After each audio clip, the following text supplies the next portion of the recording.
Good morning, America. Good morning, America. How you doing, Vino? What's happening, man? Nothing, man. Just celebrating today's, special day, of remembrance, and it's just, it's a beautiful day today. It's so fitting that on this September 11th, 2021, we get to have a show. Hey, let's get some New York music, man. I think this show is dedicated to 9/11. It's dedicated to all the folks that really lost their lives and all the soldiers afterwards that went to really get us some freedom and lost their lives in the course. So let's get some New York music. Let's get this show on and going. Come on. All right, sir. All right, sir. Give me some New York, New York. I got you. There you go. Come on. Come on. Come on. Frank Sinatra. Start spreading the news. I'm leaving today. I want to be part of it. New York, New York. These vagabond shoes are longing to stray right through the very heart of it. New York, New York. I want to wake up in a city that doesn't sleep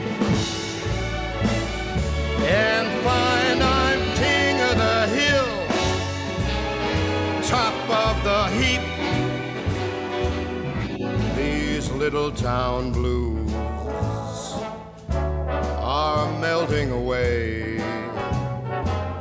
I'll make a brand new start of it in old New York. If I can make it there, I'll make it anywhere. It's up to you, New York, New York.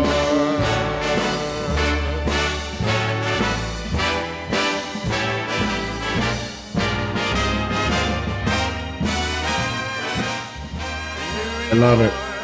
I love it. Absolutely. There you go. That's the way to start a show. That's right. I love New York. Man, it's funny because I know you were, 3 weeks ago, you were in New York? Yeah, I did.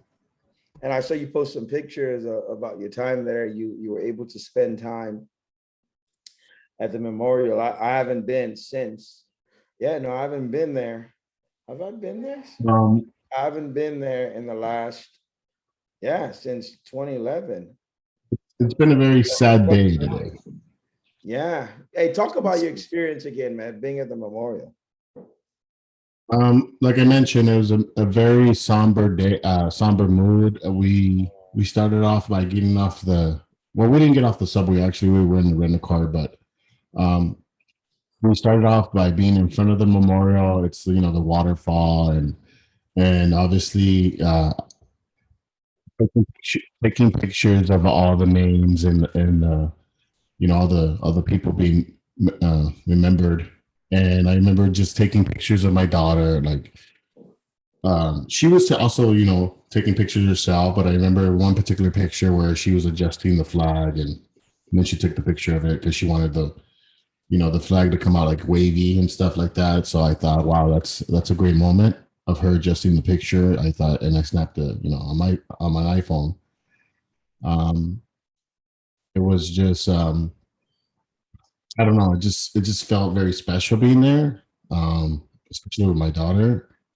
I was very emotional. Like when we went into the museum, it was an emotional and somber moment. Seeing as soon as you walk into the memorial or to the museum, um, you go down this escalator, and then you see these beams that I guess were there before.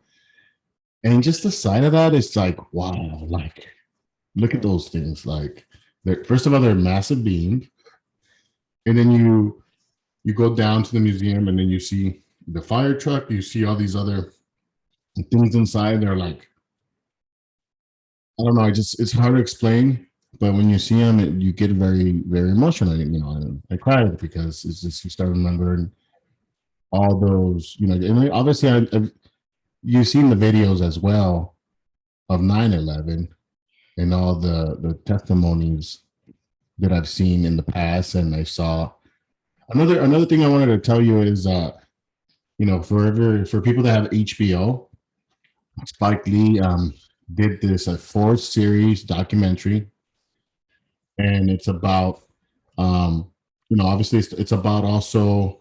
Let me get you the name so you guys can go over there because it's on demand. Okay. It's on demand if you have, for people that have HBO. I had it. Have you heard of it or no? No. What's the name of it? I'll check it out because it's such a historic day, right? And one of the things that you spending time there with your daughter that was not even born. She wasn't even born in 2001. And no. I've got a little girl too that I hope to take next year, 2022, to go see the museum and really just spend time there. And by that time I'll be able to explain to her a little bit, not too much, because the whole thing surrounding 9/11, there's so much that goes into it. So I'll have to kind of, pick what I tell her and the narrative in which I tell her. So she doesn't form, biases at a young age, if you know what I mean. Of course. So the documentary is called NYC Epicenters 9/11 through 2021 and a half. You can go to HBO. The HBO on demand, right? And basically, or you can go to HBO Max. I don't know if you have HBO. Like, you don't have to have, if you don't have it on Spectrum, you can subscribe for HBO Max. I think it's like $10 a month or something like that, or I forgot. I mean, either way, something. Yeah, it's worth subscribing for the stream because you get all these you get all the HBO series and movies that they're playing, but I think it's worth HBO Max is worth it. It's a 4-part series. The first two episodes talks about the virus in New York. Talks about Governor Cuomo and the mistakes he made. I mean, look at. Another thing is obviously, in the last show, I remember talking about I remember saying that the GOP got Cuomo, and because obviously we don't know, we watch, the national media, right? NBC, MSNBC, we watch CNN, we watch, mainstream media. I don't know what you watch. Mainstream media? No, you watch left-leaning shows. You watch liberal channels that create a narrative for you that is in favor of Governor Cuomo. And now you dug a little bit more and you found out some stuff, and now you're all surprised. I'm not. But that's not true. That's not true because I also watch Fox News. No, come on. You don't. Yes, I do. Well, guess what? Fox is just the same, right? Yeah. Well, like I said, I watch mainstream media, and mainstream media obviously has an agenda. Obviously, we already know that. We know that. I already know that. We know they have a narrative of, I'm not being naive about it.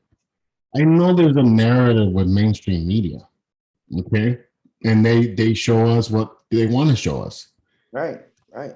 There's a show on HBO that I'm fascinated with, that I love. It's called Succession, and it's about this rich tycoon that owns media channels, and how he's supposed to be he's HBO's trying to, the role he's playing is the guy, I guess the owner of Fox News. What's his name? Murdoch. Yeah. So he's supposed to kind of play him, but it's not him. You know, they don't use his name and all that, but it's kind of like portraying him. Okay. And he's like this global tycoon that's billionaire, owns all the, and you can see how he manipulates the media and his media channels. So it's like the same thing. I get it. I get it that CNN does the same thing, MSNBC, you know, all the national channels, they CNN, they have a narrative. They try, right, to be in the center. They actually try to be in the center. While MSNBC are so far to the left, Fox News is so far to the right. However, you know, CNN, because of the folks that they employ, because of the people they employ, right? Left-leaning folks that subscribe to liberal values, right? When you watch them and you watch their news, right? The things that you consume are more liberal than even down the middle, right? And guess what? As an independent, you can watch it and make decisions for yourself. But for the most part, you're not able to do that, right? So I don't watch TV. I don't watch news like that anymore. I used to, I do watch news all day, every time of the hour. And partly I don't have the time as much as I used to. But it wasn't always like that. You know that during, before 9/11, CNN was like a channel where you go to get actual news. Right. Right. But everything changed at 9/11. Right. The way we fly, the way we get around, you know. Yeah, I know. Trust me. I know. Trust me. You know, everything changed. And I saw somebody post this morning, where were you on 9/11? And folks were like posting, I was getting to work. I was in high school. You know, I was in high school then. I was sleeping. Right. And so I was in high school, and I woke up getting ready for school because my school was like an hour away. I woke up getting ready for school, and I saw it on TV, the first one on TV. And I think I saw the second one at school, or I heard about it on my way to school, something like that. But you know, for me, it was something that was like a movie. It was like it not like a movie. It was like surreal. You couldn't believe it. Right. So going back to this New York NYC Epicenters 9/11-2021 and a half. Like I told you, the first two episodes talks about the virus, how Governor Cuomo.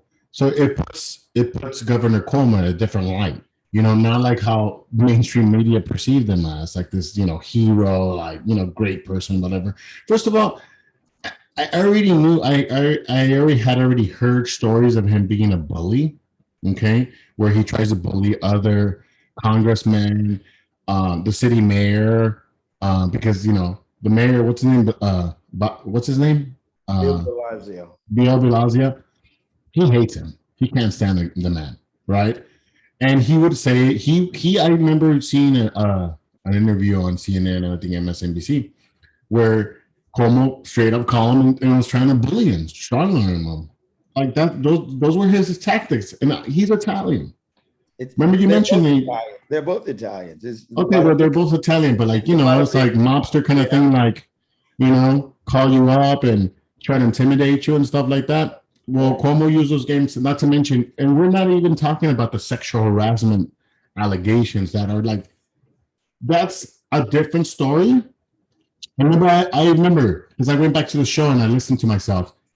I did say, if he went through an impeachment process like Trump, we were going to find out a bunch of dirt. We were going to find a bunch of these stories. I knew it. Not, you know, think stories that were just disgusting, you know, about the sexual harassment, but also the bullying. One particular story that caught my attention was, and I already knew about it, I heard about it, was regarding the senior living. the senior citizen. What are they called? Those facilities, like senior living, right? Yeah, the assisted living places. Yeah. So Home health, whatever it is. yeah. So I think what happened was that Cuomo or mandated or ordered something that these assistant living people don't get top priority. Did you read about that? Did you hear about that, Alvina? And I'll say Isn't that this. crazy? I'll say this, right? 12 months ago, Governor Yeah. Cuomo was America's darling.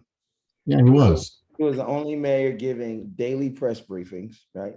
Even A the year White ago. House. You said a month ago. A year ago. Yeah. A year ago. Yeah, I stand corrected. Even the Mhm. White House wasn't giving that, right? And he was, right? And I think he won an Emmy for his press conferences. He didn't win no Emmy. I think he did, as a He matter of fact. did? That's crazy. I think, and I stand corrected, but I think he did, right? Yeah. But there, even prior to the elections, there are folks saying, well, he should be on the ticket, blah, blah, blah. Mhm. And now all of a sudden, there's liberals say there's an intentional ploy to bring down the character of the governor. Well, I mean, that's what I thought initially. And their thing is the governor of New York, the state of New York is going after DJT, Mr. Trump, right?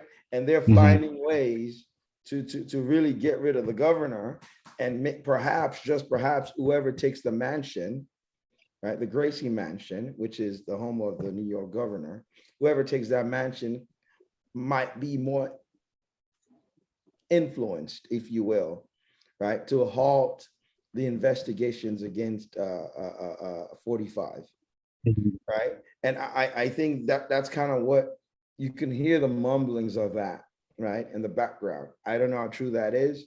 I think everybody has a price, right? They probably just weren't able to pay Governor Cuomo his price, and now they're going the other way to really just completely wipe him off the face of politics. But the governor has a legacy, right? He's got a his father. His father was a governor, right? Obviously, his brother is one of the leading figures at CNN, right? So he's got a lot of exposure, and I think because of the pressure that he did receive from everyone around him, including the senator from New York, who's the majority leader in the Senate, Chuck Schumer. Perhaps their thing is, listen, go away for now, let things subside, let the press coverage turn back into the positive, and then you never know, you might hear back from Governor Cuomo. But hear back for what? In regards to running for political office. But to your question, until there's an independent investigation, that proves that culpability was on him as the governor of New York towards some of the laws and some of his decision-making in regards to those assisted living homes, I'm not buying it, man. This is politics. And it's politics. So let me kind of. So here's the information, because I kind of looked it up. Okay, so it's considered the COVID nursing home scandal. Okay, we all heard about it in the media. Okay, we don't know the details of it. I mean, the media doesn't talk about it, obviously, because you said Cuomo was America's darling at the time. They wanted Cuomo to be president of the United States. So here's the information I have. Cuomo issued an order on March 25th, 2020, that all New York State nursing homes must accept residents that are medically stable. The order further stated that no resident should be denied readmission or admission to the nursing home solely based on a confirmed or suspected diagnosis of COVID-19. Okay, so that was March 25th, way before we knew what the hell the virus was going to do, right? It was like what? It was just starting, okay? On May 10, 2020, Cuomo rescinded the previous order issued on March 25th, which directed nursing homes to admit patients carrying COVID-19. Cuomo repeatedly stated that the order was based on CDC guidance issued by the Trump administration. So he rescinded that order. Okay. I don't know why he did that. Okay. I don't know what another thing too that I heard in this documentary is that the falsifications of statistics of COVID deaths, and it was just a lot of shady stuff going on over there. Okay, but hey, guess what? This was going on here in California too. Okay, and I'm gonna tell you a story. All right, I'm gonna tell you a story. My brother, Ronaldo, he died of COVID. Well, he died of COVID. My understanding, he never was tested, but he died of COVID in December. I think it was December 30th. And then my stepfather, literally like a couple days later, was taken to the hospital, and he was put in a ventilator, and then he died a month later of COVID. Okay, so my struggle was, well, first of all, I don't know who placed this order, but my battles were that my brother, because he never got COVID tested, he died in the home. He died in his room. It couldn't be confirmed that he died of COVID. So how did you guys figure it was COVID? Because I went over there and I saw him. He had a fever. He had first of all, he had a fever of like 100. Why wasn't he tested then? Because he didn't want to get tested, like these guys didn't want to get tested. I swear to God, I'm like, dude, you need to go get tested. And he was like, no, I'll be fine. And I'm like, dude, you have COVID-19. I can tell. He had the fever. He had chills.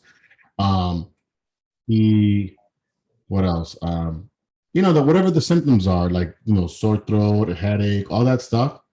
He had all the symptoms of COVID-19. In regards to statistics, you're saying that everyone that passed away during that period of time was classified as a COVID death? No. So this is where I'm going to continue. So my battle was, they ruled his death natural causes. Okay. And I'm still fighting. So another thing is, I was having issues with my family members with the burying, because I was in charge of burying my brother and my stepfather. That was later cremated. But my brother was buried. And the struggle was, I was like, no, I was fighting with the mortuary and the doctor that ruled that it was a natural cause of death. But my constant struggle was, no, my brother died of COVID-19. And one of the physicians told me that they had an order from the state saying that if they weren't tested, if there was no test results, there is no clear evidence that it was COVID-19, that they should not rule the death as a COVID-19 death.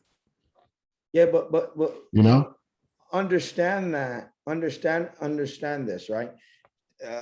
In a lot of places outside of America, it was the other way around. Natural death were being classified as COVID death because funding came in, and the funding correlated with the number of COVID deaths that was reported. Right? I get it. I get that. So did you have them do a postmortem COVID test? No, because the county didn't want to do it, and they wanted the family to pay that expense, and it was a high expense, bro. Oh, really? Like $500 and stuff to get my brother like in an autopsy, because the county didn't want to do it. The county coroner didn't want to do it. They said that no, it's ruled. They're not involved. That if the family wants to find out what it was, we had to pay for our own blood work and all that, like our own tests. And at the time, I'm like, dude, I'm trying to plan his funeral. I have to bury him. And we're already using the money that we have for expenses in the funeral. Right. Okay. Right. So it was, and then not to mention, it took months to bury him because of this. And then my family members my sisters were getting upset at me because, he's half my brother. He's a half brother. Because my sisters are like, the thing is, they didn't want to be involved in the planning and all that stuff, which is, it's okay. And obviously the financials as well.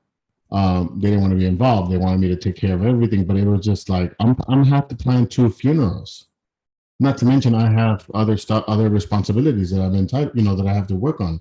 Right. So for me, it was a lot of pressure, a lot of stress, and then I was constantly when I was fighting to make sure that he was classified as a COVID-19 death because that's what it was. It was a COVID-19. He Was had there, COVID-19. okay, let me ask you this, right? Yeah. And what was the benefit of to you or to anyone? Was there financial benefit you were going after? Had they classified as a COVID death, or what was the motivation behind that? Well, my motivation at the time, and everybody's gonna say, "Oh, financially, it was financially motivated." No, it wasn't. It's like he died of COVID. I was there. Yeah, So but why would I want to? like, did folks that passed from COVID, was there something that was given to the family, like an insurance? I don't know. Well, now, first of all, now I don't know if you heard, like FEMA has, there's so you can go, which I have to still do. We can go to FEMA, and then you're compensated, or they reimburse you for all the funeral expenses if it was a COVID death.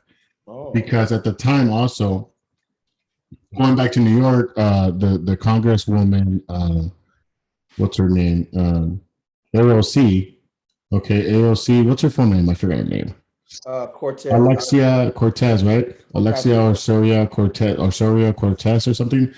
She was fighting for a bill, a COVID relief bill for the families. Okay, so I know I had read that, but it wasn't for me. It was like not financially motivated because I knew the money was. I wasn't going to get the money like right away. I knew if I got money back, it was going to take like a year or months. So my motivation was he died of COVID, and that's needs to be the death cause because that's what he died of. It's a principle. That's what he died of, Vino. With you saying that, then it makes more sense because if it's just a matter of principle, I understand that. But most people, death is death, right? Yeah, most people. For me too, death is death. Yeah, but the insistence that it be classified as COVID in most cases, I'm not necessarily saying in yours, in most cases is because the motivating factor behind that insistence is because there is some kind of financial blessing, if you will. Let me tell you something. My family members, they were accusing you of that. During that time. I would too. Like, I know. Okay. It's fine. It's fine. They can accuse me all they want. Okay. I don't care. You know why? Because it's about the principle. He died of COVID. And why is the state trying to manipulate the numbers and manipulate the causes of death? Why is the state involved in this? That was my first question. You think the state was trying to keep the death toll number down? Yes, of course they would. And going back to Cuomo was playing these damn games. But no, it doesn't. No. I'm gonna challenge that, right? I'm gonna challenge that. Okay. Because the reason why I'm gonna challenge that is because Governor Newsom's premise the whole time was, the number of deaths that we were having in California kind of helped him pass some of the legislation that he did in regards to the curfews, in regards to the stay-at-home orders, and all that other stuff. So in a way, a rising number of deaths kind of enabled him to do all the things that he did, right? From an executive standpoint, all the executive orders that he passed without going through the legislature, right? So I don't see why they would try and keep the numbers down. That's almost counter to what. No. That's why, I'll challenge in this state. I'm not saying about New York. In this state, they wanted the number to rise. I doubt it. You don't know what's going on behind closed doors in Sacramento. Because that enabled them to do a lot of the things that they did. Well, funding, of course, obviously, right? If you and I were on TV, right, and we're looking at the data, at the statistics, and we see that the death toll in California is not rising, it's flat or it is on the decline. Mm-hmm. And then we see the governor right? And our public health officials are passing legislature to keep us indoors, to keep businesses closed, then it would have been an uproar. It would have been a fight, right? Well, businesses were closed. No, exactly. So the reasons why those businesses, they were able to get away with doing all what they did was because of the high toll of death. So I don't see the motivation behind them saying that, oh, to not add to the number, because There was something fishy. it doesn't make sense. It Okay. doesn't. The So law- why would the state ordered for physicians and doctors to rule cause of death? They have to have some sort of like confirmation. Obviously, my stepfather also died of COVID-19 because he was in the hospital. He was on a ventilator. He was basically, they did X-rays on him, on his chest, on his lungs. He had the virus. You could see, my brother would show me pictures of the virus. And trust me, if we would have just forced our brother to go to the hospital, I don't know, maybe he would have survived, but he died in his bed.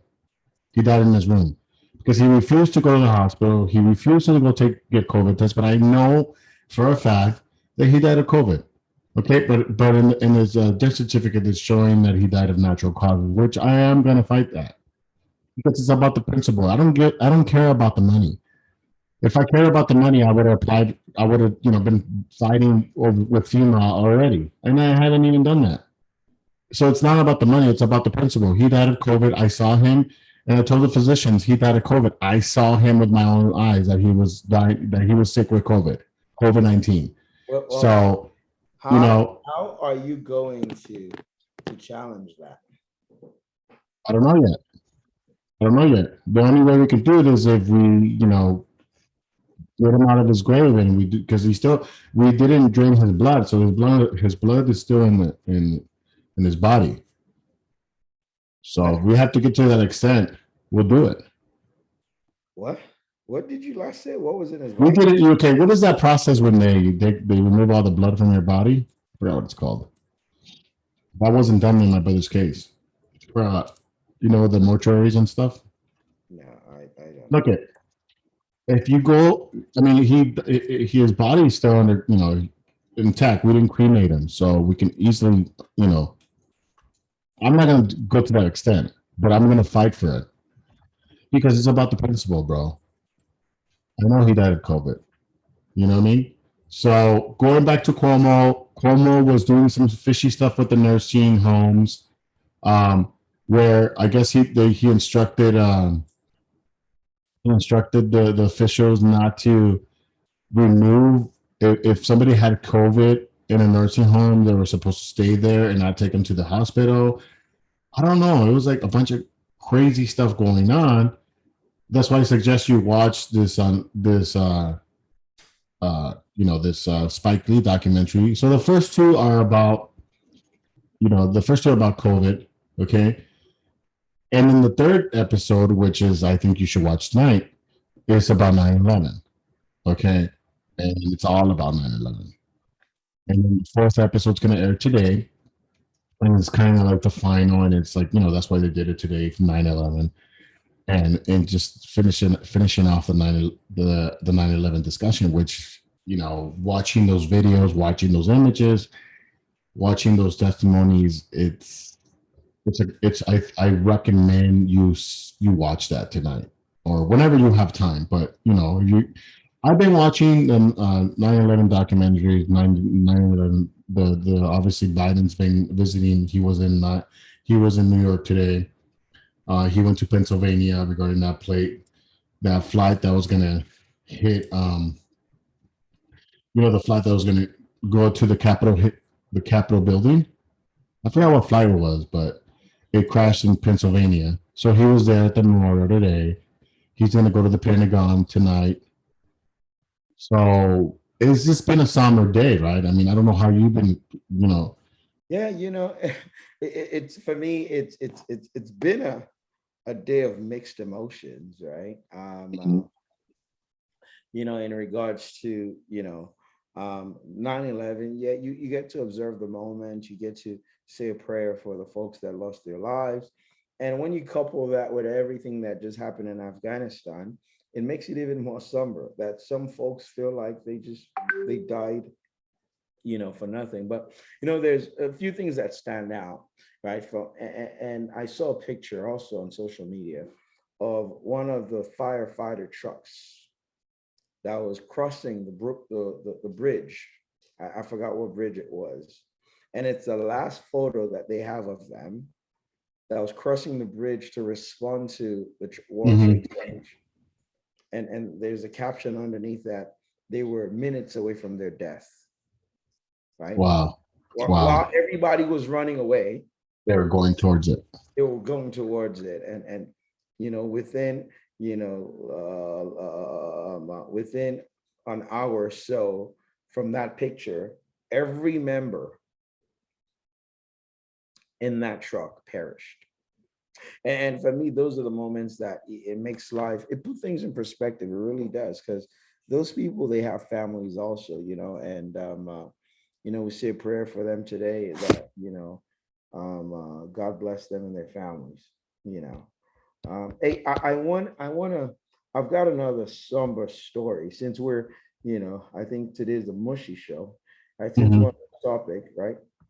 And I don't know if you've heard about this, but it's a somber story. It's of a football player in France. His name is Jean-Pierre Adams. I don't know if you've heard about him. No. So quick story. He was a football player. He was born in Senegal in Africa and moved to France at a young age. I want to say around 8 or 9. What's his name? Jean-Pierre Adams. And he moved to France, and then I became a French citizen, and he represented the French national team, and he was playing for PSG and all that stuff. So he gets hurt, right? And he goes in for a routine surgery. While he was going through the surgery, I guess folks in the hospital were going through a strike, right? So he did not get the attention, the proper medical attention that he deserved, right? And they botched the surgery, and he went into coma, right? And that man stayed in coma from 1982 till 2021. Yeah, that's wow. How is that possible? And yeah, because the wife insisted that they should not pull the plug off of him, right? The wife insisted that, because he was a lemon, if you will. It was in a Who paid for all this? That's what I want to know. It was a professional, so you figure, but I think at some point money ran out and they were getting support from some outside groups. So like, For 40 years? Yes, in coma, because they actually ended up discharging them, and they came home and they had to build, a facility at home that supported his care. And it's just a somber event. But I wanted to throw this out there to you, right? If you ever, knock the table, that, and I pray that it never happens to any of us. But if you're in a situation like that, would you want your family to pull the plug? Well, I'll tell you a story. And this is a personal story. It's a personal story about my mother. So for some reason, my family, I don't know what it is, but they always come to me or lean towards me regarding tough decisions, financial decisions. And I'm like my mother, because she was that person before. So in my eyes, I replaced her. And it's fine, because it's an honor to replace my mother. I continue every day with her legacy. But it was my mother was in the same state. She was in a sedated coma. My mother had underlining, like, serious underlying conditions. She had she was diabetic. She had diabetes for a while. She had congestive heart failure. And she had underlying conditions. Okay, that she suffered a I think it was a stroke, or what's the other one that, not a stroke, an aneurysm. Dementia, Alzheimer's. Um, well, after she suffered a stroke, she was like kind of like a baby. She was in a wheelchair. She wasn't the same. She wasn't the same strong, opinionated mother that I knew. It was like a different version of her. We still, like, all of us still loved her. We thank God, you know. So my mom's had a several. We've had issues with my mother prior to that, where we were in the hospital and we prayed to God because there's been some scares. And obviously, the last scare was when she suffered the stroke, and she kind of recovered for that, but she wasn't the same. Okay, and she was in and out of hospice. Just a lot of conditions. My niece was living with her, by Lenny. She was living with her for the last, I guess, 2 years of her life, living in hospice with my mother. It's crazy. It's crazy. So towards the end of her life, in San Diego, I remember she was rushed to San Diego because in the area where she was living, they didn't have the professionals to kind of tend to that. They sedated her, and I guess I get a phone call from my sister saying, "Hey, my mom's not doing good. The doctors sedated her again, and they're telling us to all come to San Diego to kind of get, they want us to pull the plug." I have sisters that are, they're part of the Church of Jesus Christ of Latter-day Saints, Mormons. So you already know what type of I don't know if you know about the church or whatever, but my sisters are very strong in religion and stuff like that, and they're adamant that no, we shouldn't pull the plug and all this stuff. But I'm like, in my head, I was like, dude, how are we going to continue to do this? And not to mention, there needs to be a point where, we let her be at peace. Why would I want my mother to be, why would I want to be with a vegetable that I can't speak to, that I can't hug? I mean, I guess I can hug and kiss her, but she's not responsive to that. So it's like you're hugging like a dead body. Okay. So I get there to the hospital. My sisters are all there. All her god kids are there. I mean, the grandkids are there. Jasmine, no, I didn't take my daughter because she was too small to understand and comprehend. I didn't want her to go through this stuff. So I got there and I go see my mom, and she's in bad shape. She's not even recognizable anymore. So I'm like, no, today's the last day. So I go back and I said to my family, like, so yes, we all go in there and spend some time with my mother, but I'm gonna make the decision to basically let my mom leave, or let the Lord take her from us. And they're upset. My sister's like, no, you can't do that, and I'm like, yeah, I can, because I have power of attorney at the time, and I'm making a decision. It's like I told them, we can't continue to do this. What was the motivation to keep her going? Was it faith that it was faith around, or was it just we want her to be around? What was it? It was all like everything you just mentioned: faith, stubbornness, wanting to be selfishness, wanting to have my mother around and hug her and all that. But for me, it was like, why am I going to continue to let my mother suffer? She's already suffered enough. You know what I mean? It's the thing is about my sisters is that they weren't there when in hospice. I would go see her periodically because I wanted to see my mother. I knew these were the last days. Part of it was the guilt of not being around. Well, that's not my fault. That's not my fault, and it's not her fault because they had plenty of opportunities to go spend time with her as much as possible. And I already thought it was a blessing for her being alive after the stroke. I prayed to God that day after she suffered the stroke. She was in a coma, and I prayed to God to bring her back at least for a while. And if He did that, then I would gladly appreciate it. And then I did. And she recovered from the coma, but she wasn't the same. But they were telling us that she was going to die 2 years prior to that. So I tried to spend as much time as I could with my mother and give her kisses and tell her I love her as much as I could, which I did. Every opportunity I would see her, I tell her I love her. I love her. Every day. So trust me, it was a hard decision for me. And I'm like in my head, I'm like, why do I have to make this decision? You Mm. know? But God puts you in a position Mhm. to make decisions, these type of decisions, and He knows the type of person that you are. You have to be strong. He's not gonna give this. He's not gonna put it on somebody else's shoulders if they can't handle it, True. right? So True. I was very strong with my faith. I'm still very strong with the Lord. I don't go to church like I told you, Vino. I don't do all that, but I do read the Bible. I do pray with Him.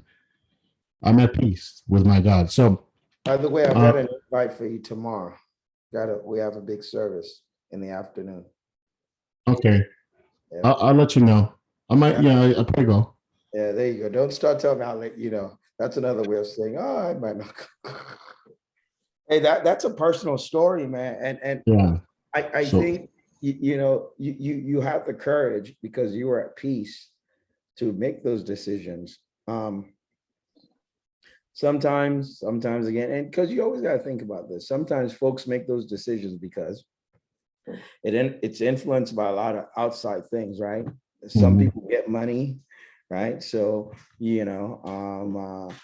if that person dies, then the money cuts off. So they want that person to stay yeah, alive. But this is 40 years. This is not even. This is 40 years, and yeah. It's not about money in this yeah, this particular is case. and legend has it that the wife never lived the bedside of this guy. She She did loved not him. she did not remarry. She did not do anything. She She loved stayed him. there with him, and that's true love. I think this is a Yeah, movie waiting to happen. I hope it Hollywood, is. It's a yeah, strange movie, though. If you yeah. think about Read it, more about it. 40 years. So 40 years stayed by him, and I think it's yeah, awesome. it's it's an amazing movie. I mean, it's an amazing story. Yeah, But I mean, see, like I told you, I just reflected on my story. I had to make that decision because I just couldn't see my mother suffering anymore. right. And obviously, this person had a different understanding of, or basically, she just loved him so much that she couldn't let go. And I And a think lot that's of what it times, was. our folks, especially the ones in advanced age, they will kind of be very specific in regards to how they want to be treated in these situations. Hmm. Let me go or keep me around. Let me go. And you just have to abide by their choices, right? If they're telling you, if I ever get into that situation, I need you to let me go, then you have to you have to almost abide by what they wish, you Yeah. know. I And think in my particular case, I would tell my daughter, no, just let me go. I wouldn't want you to keep me alive. I would want you to live your life to the fullest and just keep on living my legacy. And that's it. And I'll tell her that I love her and I always will love her. That's the only thing you can do. You can't. It's like like I said, it's, you're coming home to a vegetable, somebody that's not responsive. That's hard for somebody. which is on the fact that Yeah, at least they can still see them, that even though too. Well, I mean, I understand that. I guess. yeah. Hmm. Yeah, Yeah. it's a tough one, Vino. Yep, it is. Let's keep it pushing, man. I think we've done a lot of money. Let's talk about my guy. Let's kind of get up to a little more brighter note. Today, history was made in Manchester, right? The return of CR7. Hmm. One, I gotta say, for me, there are three people that I've watched play the game of football, soccer, if you will, and Zidane, Ronaldo, Yeah. and the Brazilian Ronaldo and the Portuguese Ronaldo, right? For me, those top three in each way, whatever you want to rank them, top three to ever play the game, right? And for I love Kobe Bryant because he always rose to the occasion, right?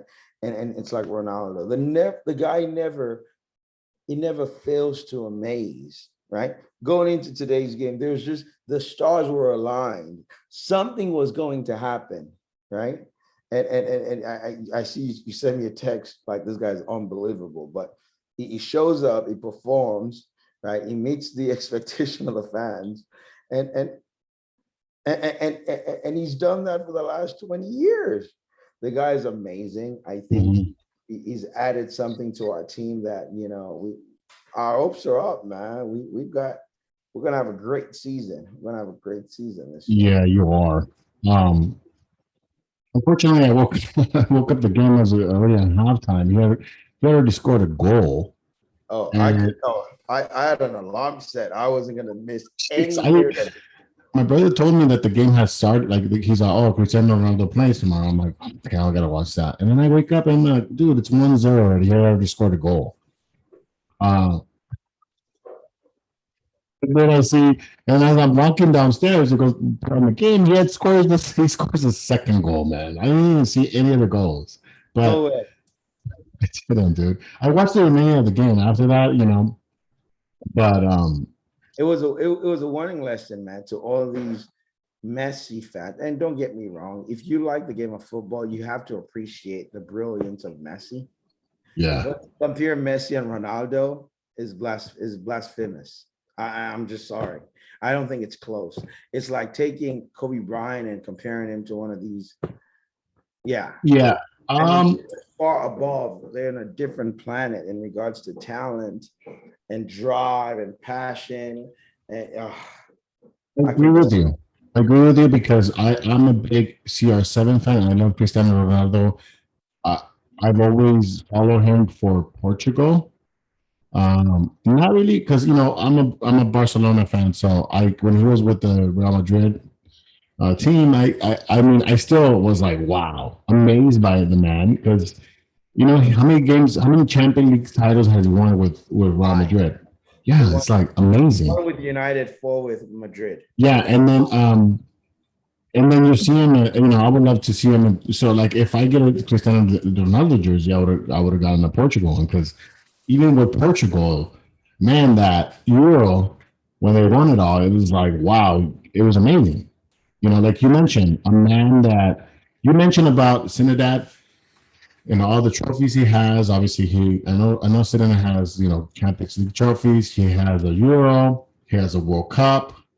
Okay, but the one thing about Cristiano that's holding him back is unfortunately that he's never won a World Cup. Okay, now he has a Euro under his belt, which is great, and I think based on that, it puts him above Messi, and he was always above Messi. He always was. But I am a Barcelona fan, and obviously I have to. You were. I was a basketball. That means I all am. you guys are leaving, Well, I'm right? leaving. I'm gonna go to Old Trafford. No, I went. I'm a Manchester United fan too. Hey, by the way, good Yeah. luck getting in this year. Good luck. No, I'm gonna get tickets. Look at Good luck. I went out. I went to a Manchester United game at the Rose Bowl when Rooney was playing the Rooney days.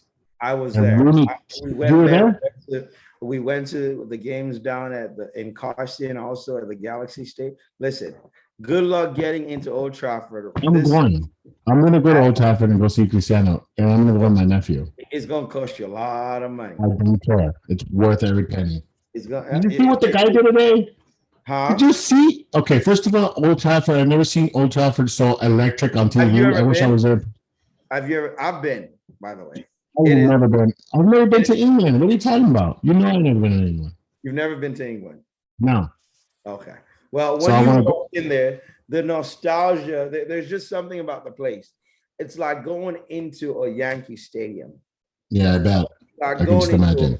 Wrigley Field, right? There's Yeah. just something about the place that's historical. It's like you say you're a Barcelona fan, and I've never been. I want to go.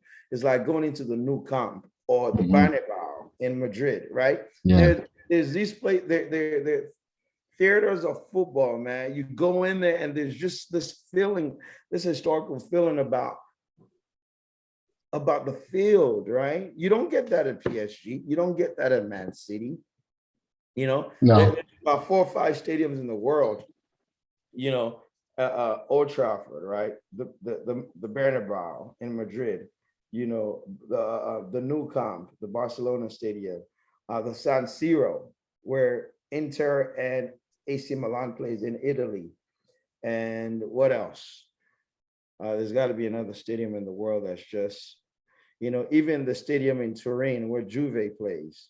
Well, even Dallas, I think even where the Dallas Cowboys fans, Dallas, Texas. I mean, that have you ever been in that city? Not the new stadium. Dude, that stadium's crazy. Nah, it's beautiful, but it doesn't have the historical value. Oh, the historical value. We're talking about historical value. I thought you were talking about like Staples electricity Center, and all that. Yankee Stadium, Wrigley Field, Mhm. Dodger Stadium. You know, what else? You know, there's there's an atmosphere that you get when you go in there. But that Old Trafford trip is going to cost you about, you might have to spend 500 pounds or something. Like it's going to cost you a lot of money. Yeah, I figured. Yeah. Well, you know what? If we can't see him in Old Trafford, maybe we can see him in another stadium around England. I have a feeling United will be here next year to tour with Ronaldo. I doubt it. I doubt it. Ronaldo never travels to the summer exhibition games. He's never on those teams. Yeah, it does. Yeah, it does. No, he doesn't. You're a liar. Shut up. He's got some legal issues in Las Vegas, and I don't think he'll come in because they might just. Well, you know what? I read something interesting also about Mr. Cristiano Ronaldo on ESPN, believe it or not. I guess there were some previous allegations. I don't know if you heard of it. Have you heard of this previous allegations, sexual assault claims? Yeah, that's what I was speaking of in Nevada. Oh, it's in Nevada? No. This is yeah, it's in Nevada. Is that what it is? Because it says believe Catherine Mayorga. Who is Catherine Mayorga? Who It is that? in Nevada, brother. I follow the whole story. I'm a Ronaldo fan. Even But when okay, is this recent or because I never heard of the story? I think it was 2013-ish. It's been a while. Story, dude. Never. Something you're gonna have to read up on. So that I have to read up on because they were flying this over. You know, those are just the Ronaldo haters, bro. That's what it is. Oh yeah. You're gonna fly a stupid banner. He has so many. Like when you look at Kobe Bryant had something similar, right? Remember in Denver? Yeah. It's just There's haters, so bro. many comparisons. I mean, these two people, right? Their drive. For me, that's what gets. I'm a leadership coach, right? Mhm. And when you look at the drive, the ambition, the passion that these two men, you know, exude at their jobs, man, it's eye-opening, man. It's, you know, we can learn from it. You know, if you love what you do, like those men love what they do. Yeah. It's funny because Cristiano Ronaldo, it just I don't know, you've never heard his character being questioned that way. You know what I mean? Like all the great ones. I'll say this today, all the great ones, you know, the squeaky clean ones, right? They have something, skeletons in their closet, or is that what you're saying? The only one to this date, and this is why I admire him, that has not had a scandal is LeBron James. It's true. It's very true. Look at Tiger Woods, right? All the Woods. endorsements, right? Look what happened to him. MJ, the gambling issues, right? Kobe Bryant, the sexual assault thing that he had, right? Every single one of them that you know, media darlings, once you dig deep, there's something in their closet that they're not proud of, right? Whether justified or not, you know, we all have our faults. We all have, you know. We all have crazy stuff. Absolutely, you know, but people look at these folks as mentors, which is, for me, is dumb because they're just men, right? If you don't have a mentor in your personal life, you want to look up to athletes as mentors and role models, well, that's your problem. Another story. All right, what else we got? Okay, I wanted to give a quick Sportcenter update. Oh, move the music. Quick Sportcenter update. You know that right now we have a bunch of college football games, right? So guess this one right here. Very important. Oregon versus Ohio State. 35-21. Fourth quarter, 9:57 left. And Oregon has the ball. Ohio State has the ball right now.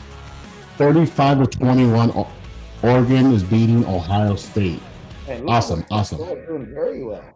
Wow. Awesome. That's a great game. I'm surprised about Oregon just ahead right now. Ohio State.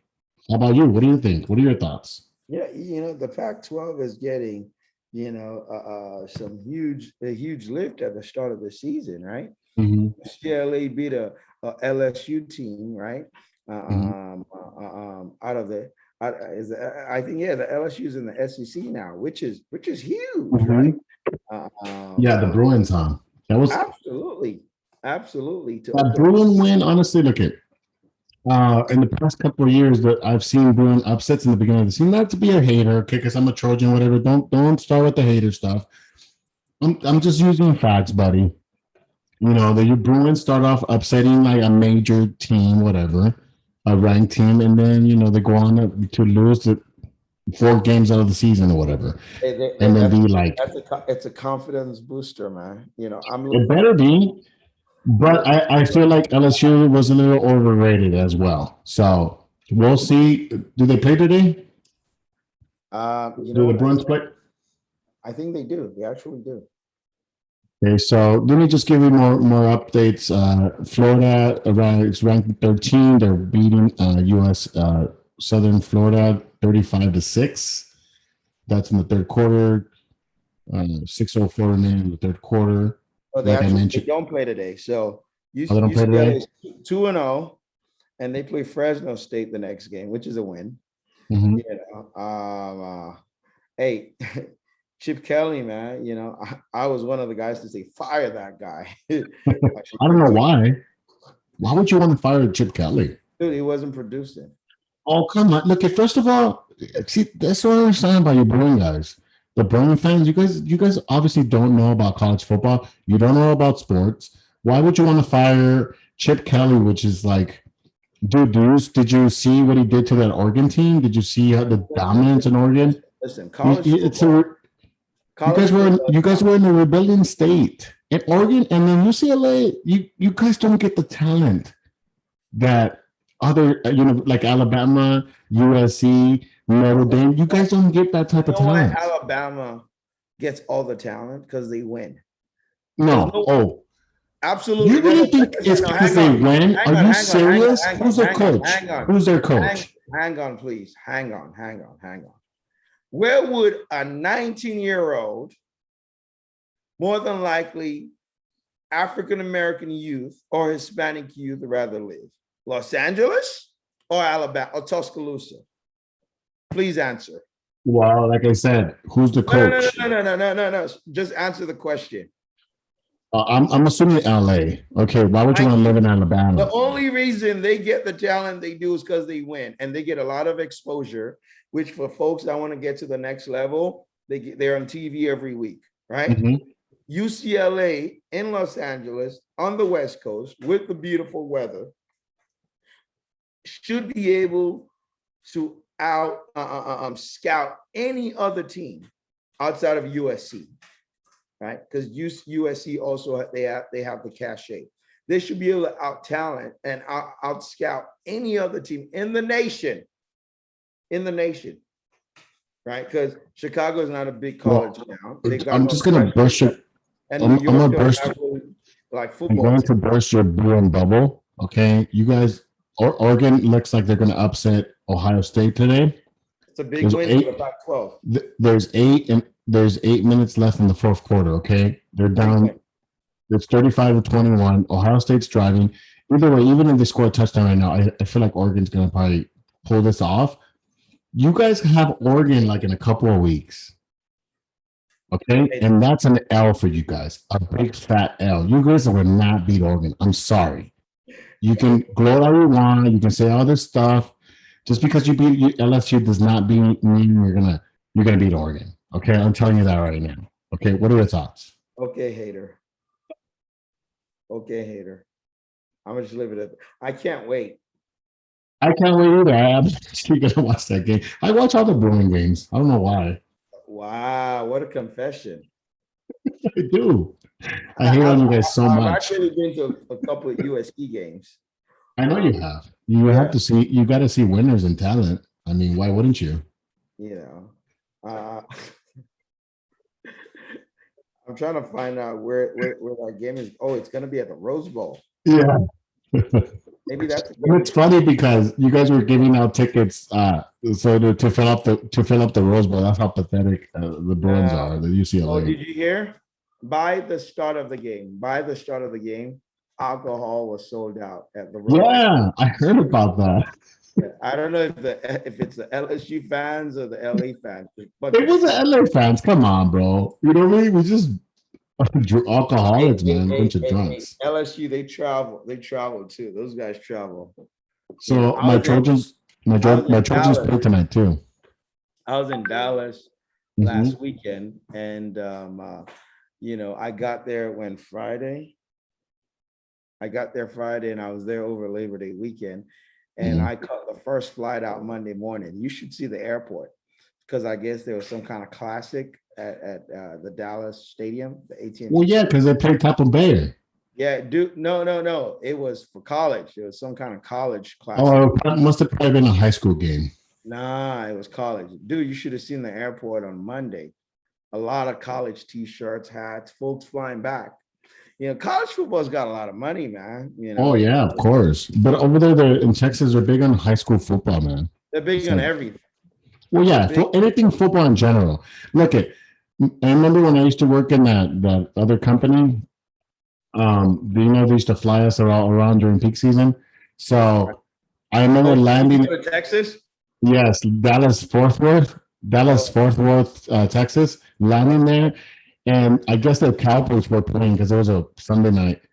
And dude, at the airport, every single TV screen, I'm talking about every single TV screen, Dallas Cowboy game. Every single game. Right. All around the stadium, all around the airport. You get out and everybody's all wearing cowboy things. It's crazy. I was like, what the hell is going on? The Cowboys are big here. So trust me, I know when the boys in blue play, you guys get crazy. We love the Cowboys. I don't know why, because they suck. Horrible. The Cowboys are terrible. Yeah, Prescott. It's just I don't know why they resigned him for what. So they're like, oh, we lost, but we played well. I'm like, what? You lost to Brady. Okay. What do you I mean? knew Brady. Dak threw for over 400 yards. But I'm like, Brady was riding in the first quarter. Bunch of losers, man. They were riding. I was like, dude, they cannot stop Brady. I told my brother they're gonna lose this game. They can't stop him. And they lost. I didn't even watch the game because I was like, I'm not watching this thing. It was boring. I don't know how they lost that game. Anyways, let's transition to. Okay, real quick. The USC and my Trojans play tonight, 7:30 p.m. on Fox. They're playing Stanford. So that's a loss. Oh, shut up! You're a hater. Where are they playing? At the Coliseum. That's a win. Well, you might have. They scored. Ohio State update. Ohio State just scored. It's 28-35. So they just scored. How much time? It's 35. Oregon 35. Ohio State 28. How much time with left? 7:55 remaining in the fourth quarter. That's a lifetime of football. Yes, it's a lifetime. So I'm gonna keep an eye on this game, and I'll let you go. I'll give you updates. Okay, so let's transition to. Did you hear about Biden's vaccination mandate? I don't know. Somebody sent me a text regarding this. I don't know if you heard about it. Have you? What did he say? I kind of heard a little bit about it in one of my WhatsApp forums. There were folks who were kind of debating back and forth. I think it was this past Thursday or a couple of days ago. Well, let me see. Mandating companies with over 100 employees to all be tested. Remember, I told you this was going to happen. I knew it, Alvino. I knew it, bro. Oh yeah, but I told you. But yeah, we kind of talked about it, and I said, some folks are going to choose not to do it, and they're gonna they're going to create a hostile work environment for them in a way that they're going to ask them to test. Now they say weekly, eventually it's going to be daily. So what they're going to pressure people to just giving in and testing. And they're just going to pressure people to give in and get the vaccine. Right. But this is what I believe about the vaccine, right? And a lot of my Christian folks are refusing to take the vaccine for whatever reason, right? Listen, faith in Christ, right? Your faith in Christ should overcome your fear of a vaccine. Understand this, right? I get you, but you overcome your fear of a vaccine. There's people that don't believe in anything. That don't believe in God. They're atheists. So what's up with them? You've seen the stories. You heard the stories about folks not being vaccinated and they're dying. It took me a while to get the vaccine, right? Because I wanted to sit back. I wanted to observe. I wanted to see what's going on. I think I got my second dose a week or two before I traveled to Dallas. So yeah, I think it was like the end of August. So I wasn't in a rush to get it either, not because I was nervous or anything, because I needed to take time to observe and see, some of the repercussions, if you will, with folks that took the vaccine. But, I didn't really feel anything. I wasn't knocked down. You already took your second shot, right? Yep. I got some soreness in my arm, but that was it. Your second shot? Yep. All right, well, good. You're fully vaccinated. Congratulations. I'm proud of you. You're being a big freaking baby about this, okay? You were. You were like, oh, why? Why should I do it? Oh, no. Like, go back and listen to the shows, and you're being a big vaccination guy. I was never anti-vax. You never admitted it to it, but just by your tone and just like, let me see what happens. Like, dude, you were like anti-vaccination. No. I was cautious about it. There's a difference between being cautious and being anti-vax. Okay, I'm just happy that you got vaccinated. My other friend too, I was talking to him today. He's gonna get a second shot soon, and I'm like, dude, just do it. What is up with you guys? You know what I mean? And also your mic's you're muted. Yeah, no, I'm you muted yourself. Okay. All right, so let's transition. Do you have any other stories you want to talk about? Yeah. This last one before we go. And I sent it to you. Wherein, so now for the folks, and it's kind of related to this vaccine thing, right? So I think what's going to happen is, because your company, if they're going to mandate a vaccination for on-site employees, they have to create an avenue wherein they can also support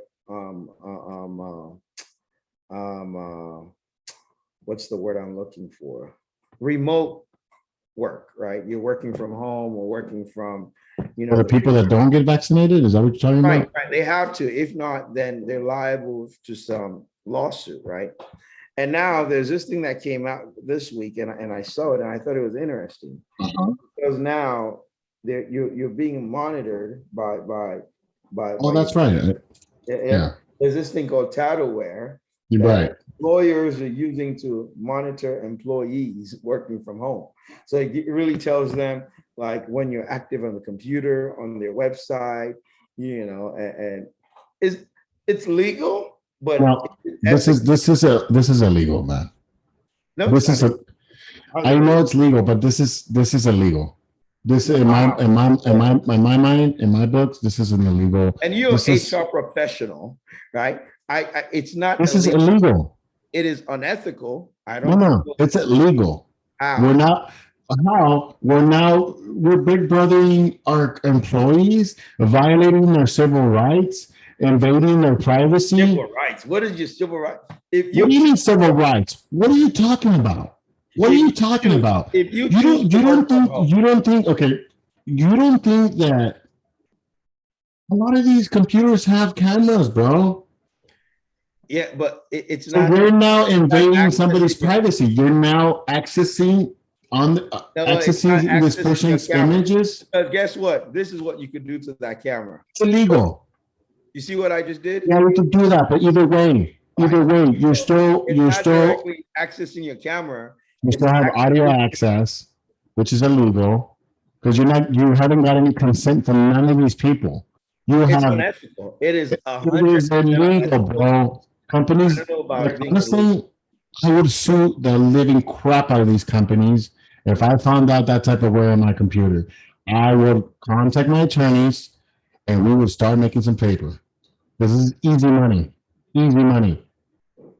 I'm serious. It's illegal. All right. You're violating my civil rights. You're violating my rights It's to interesting. privacy. I live it. That's how I see it. I think there's going to be a lot of developments on that. There's going to be a lot of See lawsuits. All right. Yeah. And if that other company is doing this, oh man, they're already on the verge of bankruptcy. They're gonna lose more money. That's propaganda. That is absolute proper. I'm not even going to entertain that nonsense. Absolute propaganda. Where did you hear that from? Like, where did that come from? I know. Trust me. They're not gonna say that. You know, You're on this group with anti-brown notions and propaganda. I guess that's where you got that from. No, I already know. We still bleed brown. It's okay. It's okay. Amazon's gonna buy you guys out. No problems. More propaganda. I'm not worried. Anyways, You guys are gonna be bought out by Amazon very, very soon because guess what? This pandemic is not over. All right, people are gonna buy more stuff online, and Amazon is just gonna get bigger and bigger and bigger. and I really don't want to entertain that line, but record profits, record volume, all across the line. That's okay. You guys, Hit you me know, up, Vino Inspires. hey, you guys can continue your lives as the shareholders. I can care less. What an idiot. What an idiot. All right, come on. All right. Let's see. Vino Inspires real quick. Hold on. And I just have something simple today, right? Okay. I don't want to be from anything. I just want to speak from the heart. Hold me down your way. We on our way to get all of our blessings.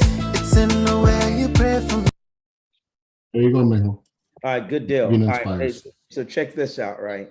Today's 9/11, right? 2021, 20 years ago, folks got up. It was a regular day for all intents and purposes. Folks went about their business. I was getting ready to go to school. I was in high school at the time, and folks left. And 3,000 people or plus left their homes that day or the night previous, whatever it is, and did not return. They did not return. And I got a message for you, for everybody that's listening or watching this. You never know the time or the hour. Scripture tells us that we should walk while it is day, for the night soon cometh. If those folks knew that they would leave their homes that day and not return,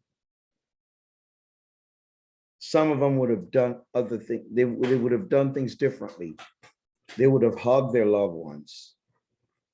They would have kissed them. They would have said goodbye. They would have cherished them. They would have given them a high five. For the people of faith, they would have prayed to their God, right?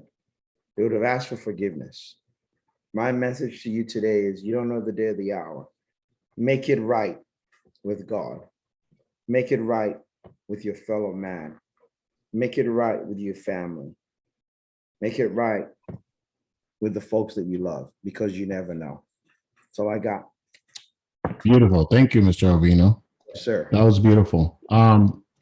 So for me also, you know, I thank God for every day in the morning I wake up, and I thank him for giving me another day of life, because you never know if, you know, this is your last day living here on this earth. And I agree with you with those people, those individuals that, one of the things in the Spike Lee documentary, it starts off with saying like, it was a beautiful day that day. It was a beautiful day that day. It keeps on repeating it. People like, different testimonies. It was a beautiful, Tuesday morning. It was a beautiful day. It was a beautiful day. It was a beautiful day. It was a beautiful day that day. Yep. It was tolerant until these terrorists took over these planes and ruined people's lives. Basically, ruined this country's, spirit. Well, they didn't. It brought us closer to each other. It brought us more together. Yep. And the sadness is that right now we're at a point where we're not united at all. You know what I mean?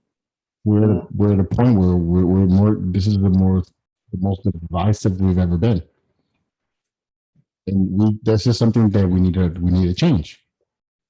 Obviously, another thing is that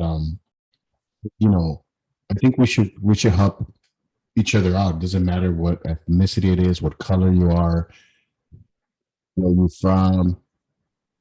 It doesn't hurt helping people out, doing something of kindness. And that's not just because it's 9/11. You should do that. You should live your life that with every day. Try to help people out. Just you see somebody that's homeless and asking for money, give them some money if you have it. I mean, what are those $5? What are you going to use those $5 for? Probably you're going to buy junk or Starbucks or whatever.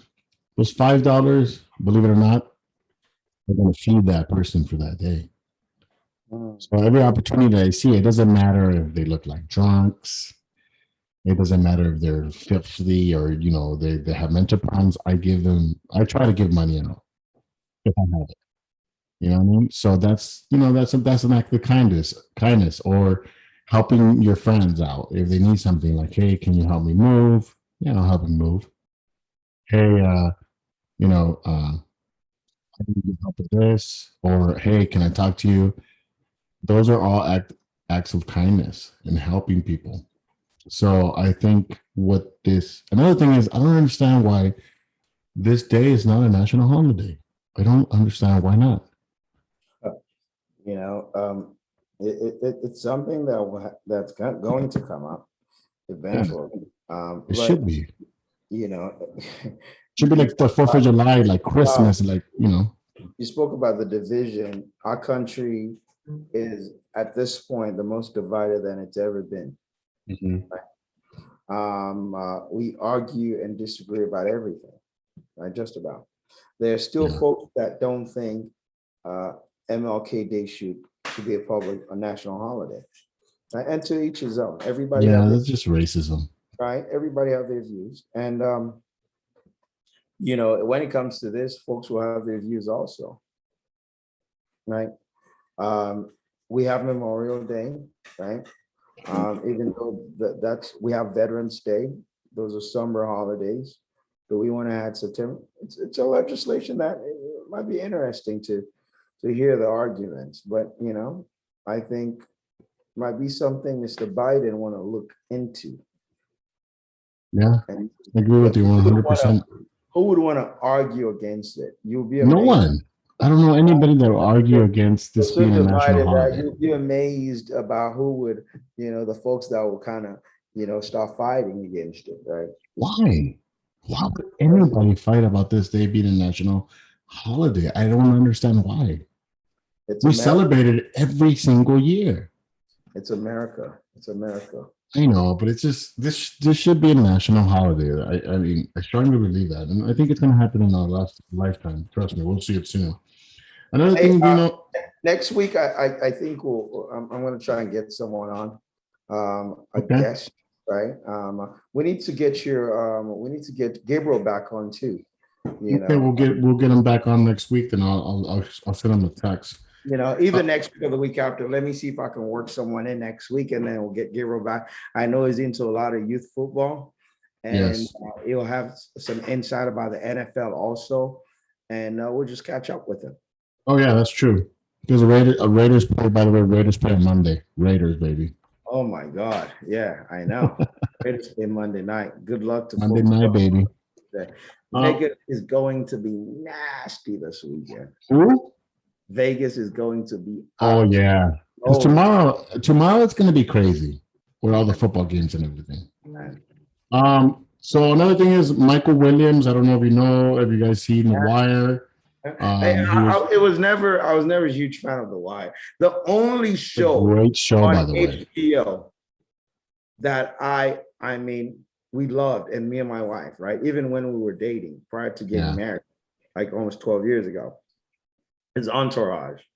Oh, I love that show. We've watched the entire series like 3 times. 4 times. Oh my god, I love that show. Show, I was. Who's you your don't like favorite you don't like person Game on of that show? Thrones? You don't like Game of Thrones? No Game of Thrones. Crazy. Even The Sopranos was overrated. No, Not into that. shut up. You know. Oh, you're crazy, bro. Who's your favorite person on Entourage? I mean, Vinny Chase. I like Vinny Chase and Turtle. I like Turtle. I like all of them. But drama was just extra. Yeah, I love all of them. I love the show.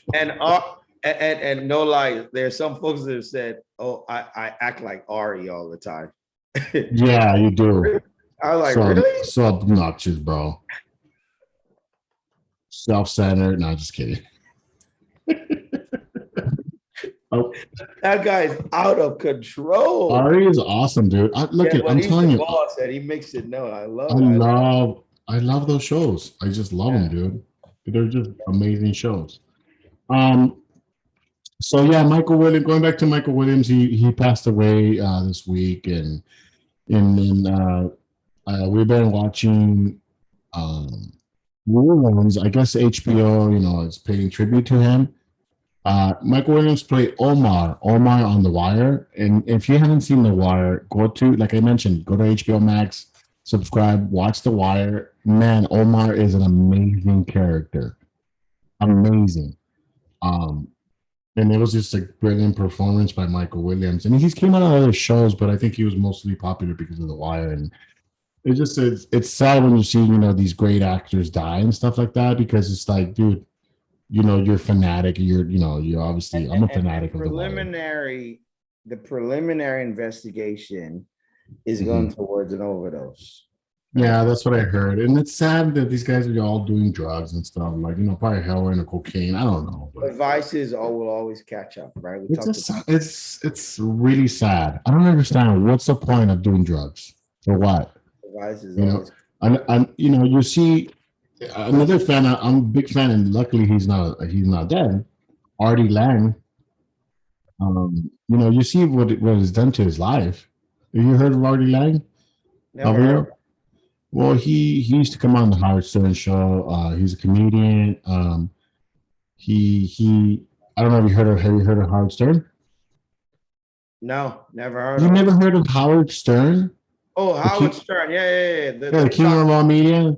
Yeah. So Artie Lang replaced Jackie the Joke Man, and he was just like a comedy guy. It was funny, but the thing is, he was a drug addict. He did like heroin, cocaine.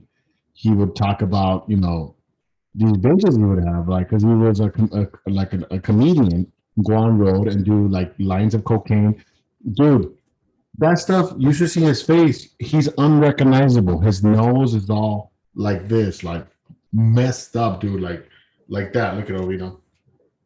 That's his nose right now. That's crazy. Of all the cocaine use and all that. So it's just, I don't get it. I don't get that these guys. Another thing also with staying with HBO, there's a new movie coming out based on The Sopranos, Tony Soprano when he was young. It's called The Many Saints of Newark. I can't wait. It comes out in October. I cannot wait for that. If you're a Sopranos fan, don't make that face. No, Go back and rewatch The Sopranos. It's awesome. It was just not my thing,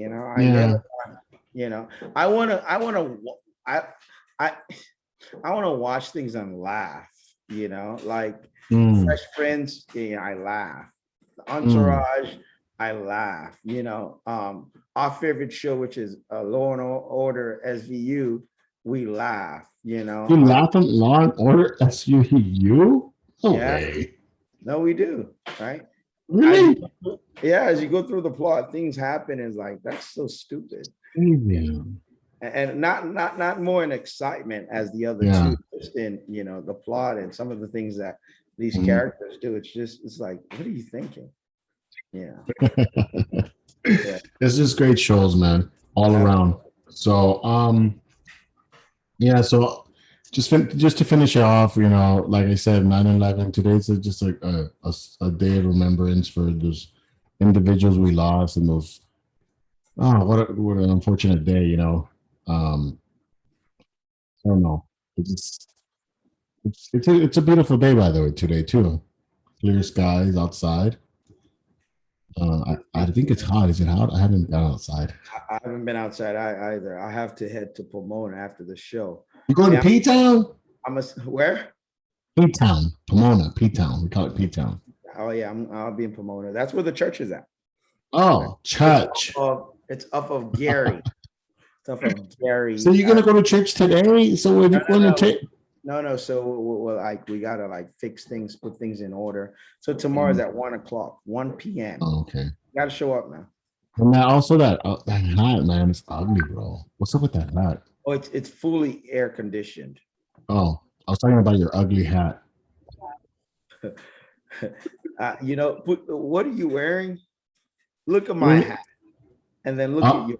And my hat. I'm wearing a championship hat. Like, look at my hat. I mean, look at my hat. Look at That hat's ugly, bro. Angels suck. They're sorry. I'm sorry.